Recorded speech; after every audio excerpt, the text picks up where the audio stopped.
22 તારીખે રામલલ્લાની પ્રતિષ્ઠા થશે, પરંતુ પ્રાણ પ્રતિષ્ઠા પહેલા સુરતમાં એક રામ ભક્તે ચાંદીથી બનાવ્યું મંદિર, ચાંદીની ધાતુ વાપરીને રામના મંદિરનું પ્રતિષ્ઠાન કર્યું છે અને આબેહૂબ એ મંદિર બનાવ્યું છે.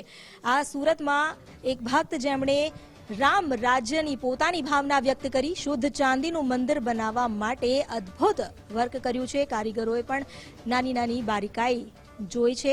સુરતના જ્વેલર્સ વેપારીએ અનોખું મંદિર બનાવ્યું શુદ્ધ ચાંદીથી, જેમાં 5 કિલો ચાંદીનો ઉપયોગ કરવામાં આવ્યો છે અને આખું રામ મંદિર તૈયાર કરવામાં આવ્યું છે. આબેહૂબ પ્રતિકૃતિ અને અત્યંત સુંદર પ્રતિકૃતિ તૈયાર કરવામાં આવી છે. મંદિર બનાવવા માટે દક્ષિણ ભારતથી કારીગરો બોલાવ્યા હતા. જે મંદિર ઊભું કર્યું છે એની માટે અમે ચાંદીમાં એ જ એક્ઝેક્ટ રેપ્લિકા જે અયોધ્યામાં જે રામ મંદિરનું જે 22 તારીખે પ્રતિષ્ઠા છે એ જ મંદિરનું રેપ્લિકા અમે ચાંદીમાં બનાવ્યું છે. એ આખી મૂર્તિ અમે 4.5 કિલો 800 ગ્રામ 5 કિલો આસપાસની આખી મૂર્તિ બનાવી છે અને અમે એ જ લાવ્યા છે આ વખતે. મોટા મોટી 2 મહિના થયા આ વસ્તુ બનાવતા, કેમ કે એટલું બારીક એટલું ઝીણું કામ છે.